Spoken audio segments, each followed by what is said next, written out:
L'évangile de Jean nous parle beaucoup d'amour.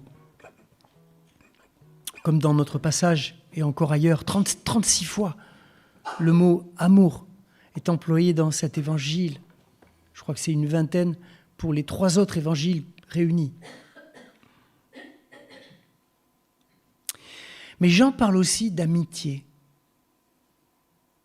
Je vous ai appelé amis, dit Jésus à ses disciples. Mais ce n'est pas le même mot.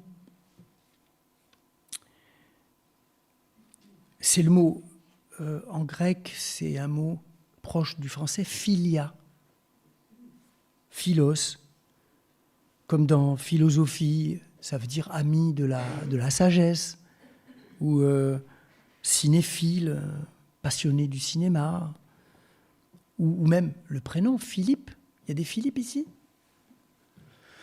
Il n'y a pas de Philippe ce matin, mais ça fait rien, ça veut dire l'ami des chevaux.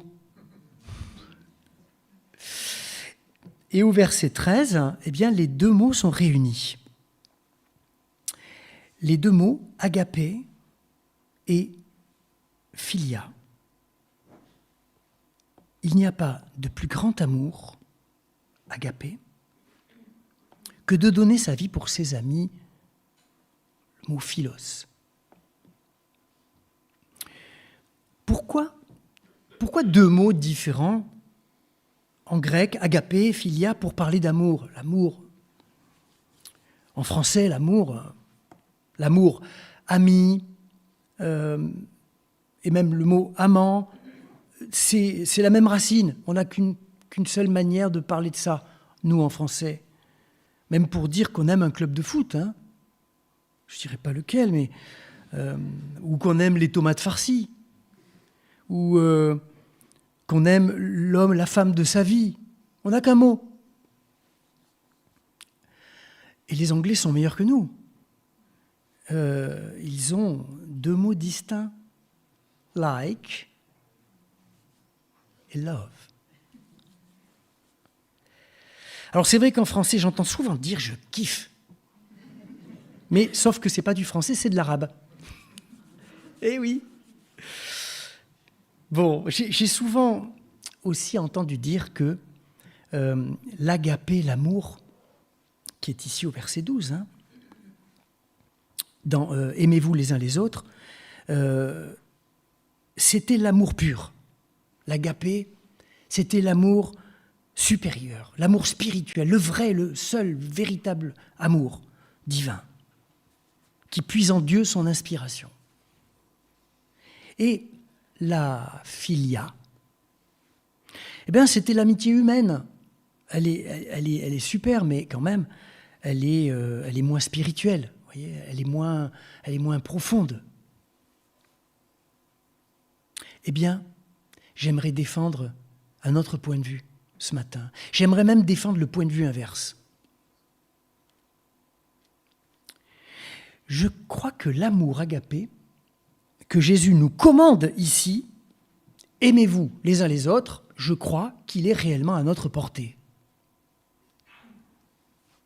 Alors que l'amitié philia, cette amitié que Jésus a pour chacun d'entre nous, vous êtes mes amis, je crois qu'elle est unique, inimitable, et qu'elle nous dépasse complètement.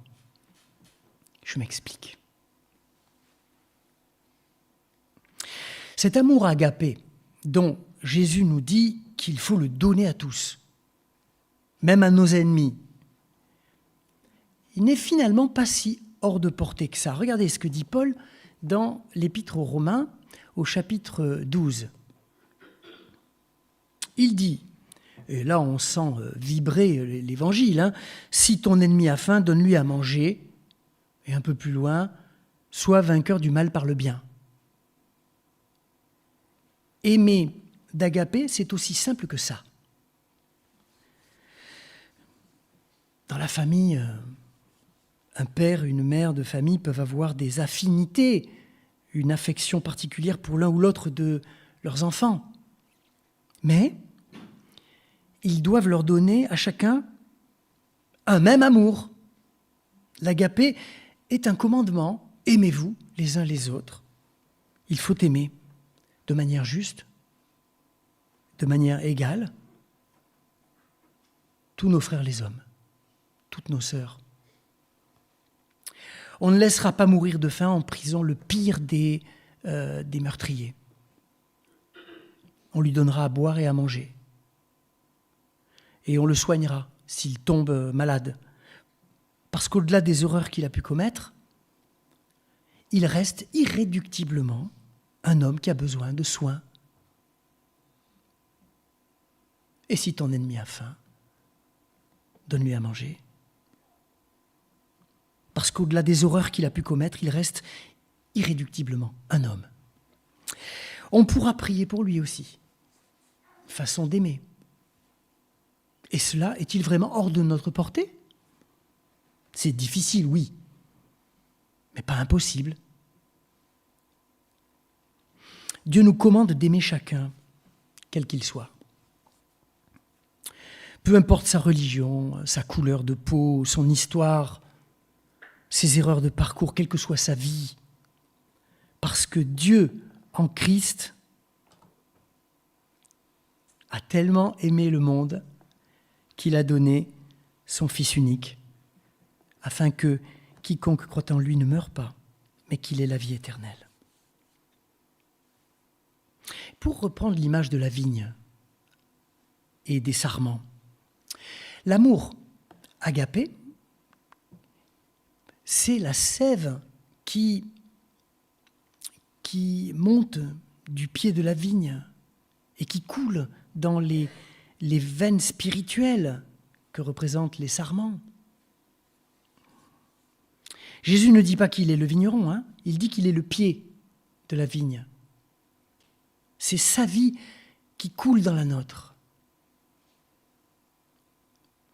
C'est au vigneron, le Père, qu'il revient de couper tel ou tel sarment improductif. Jésus ne retranche pas, lui. Il donne. Il nourrit. Et nous, comme chrétiens, nous devons nous laisser nourrir de cette sève et porter du fruit. Un fruit qui a vocation à être partagé ensuite avec tous ceux qui s'approcheront de notre vigne, qui croiseront notre route, croyants ou non, aimables ou non. Le fruit de la vigne, c'est l'amour. L'amour comme un bon vin, et on est à Bordeaux, on sait ce que c'est. Il se donne à ceux qui sont là. Voilà ce que c'est que l'amour agapé. Il vient du Christ, il coule dans nos veines spirituelles, il se donne à tous. Et il est un commandement. Aimez-vous les uns les autres.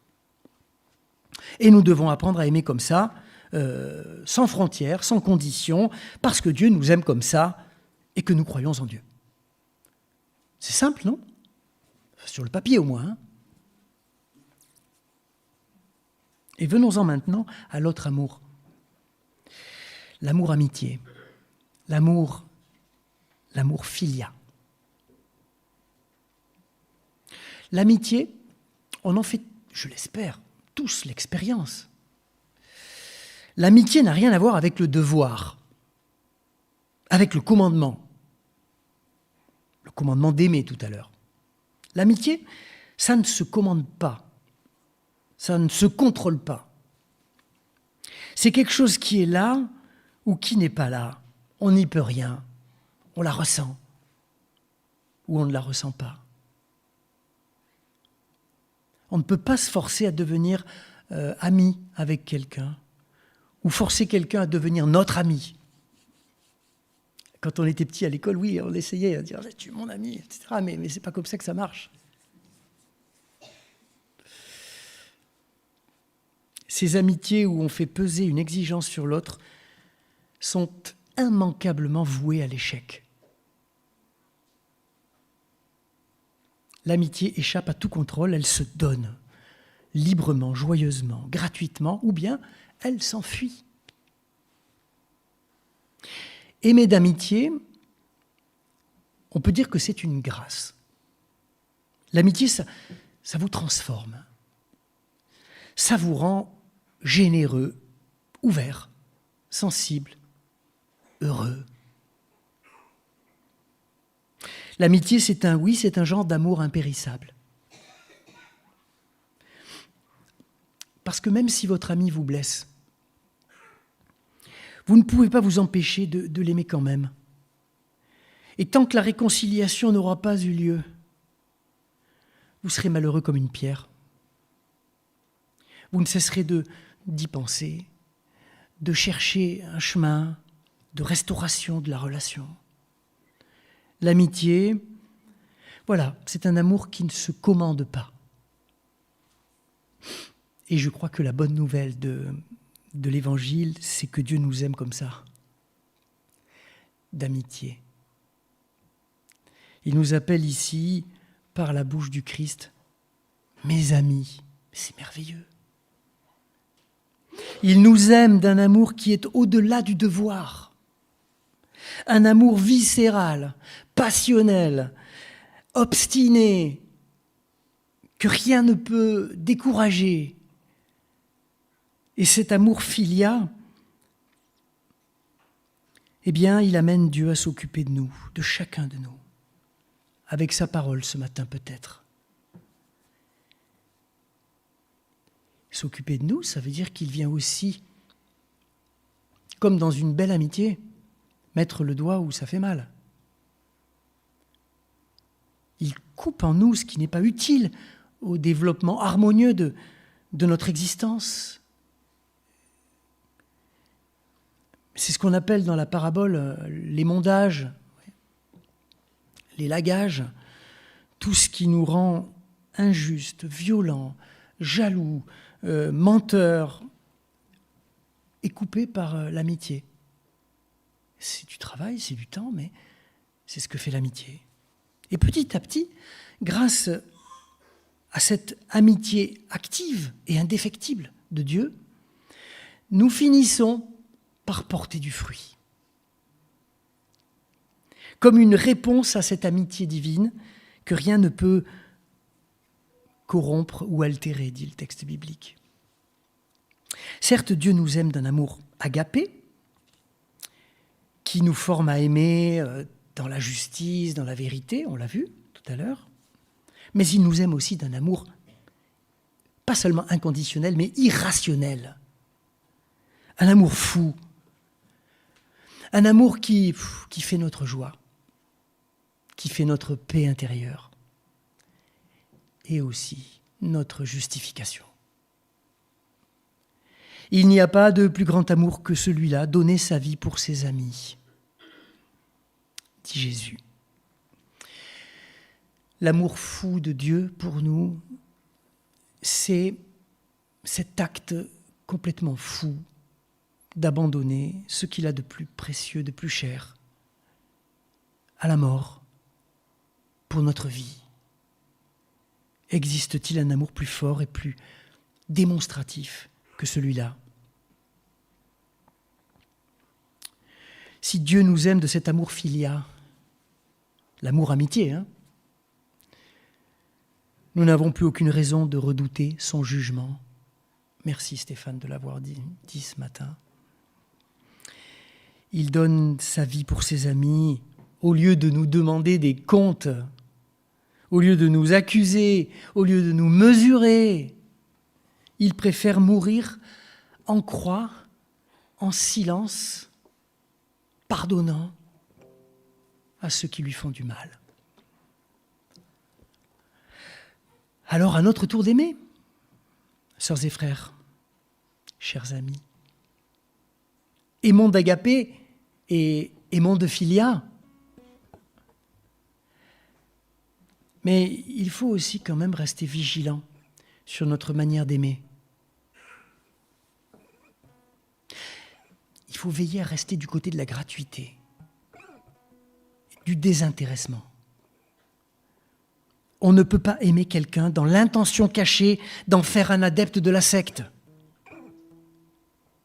John Stott, penseur évangélique britannique, écrivait avec beaucoup d'inspiration que l'entraide, les soins que l'on apporte aux pauvres, aux nécessiteux, ne doivent jamais être un appât sur l'hameçon du prosélytisme. Un tel amour est indigne de l'Évangile. Je le crois profondément. L'amour est libre et il rend libre. Il n'emprisonne jamais. Il met au large. Il rend fort. Oui, nous sommes appelés à aimer pour rien, parce que nous avons été appelés amis par Jésus, alors qu'il n'avait aucune raison de le faire. Recevons donc cet amour-amitié comme une grâce, qu'il devienne peut-être un style de vie au quotidien. Et le commandement d'aimer deviendra naturel et doux. Aime et fais ce que tu veux, aurait dit saint Augustin. Aime et fais ce que tu veux, oui. À vous, les amis du Seigneur, la joie d'aimer, en vérité. Amen.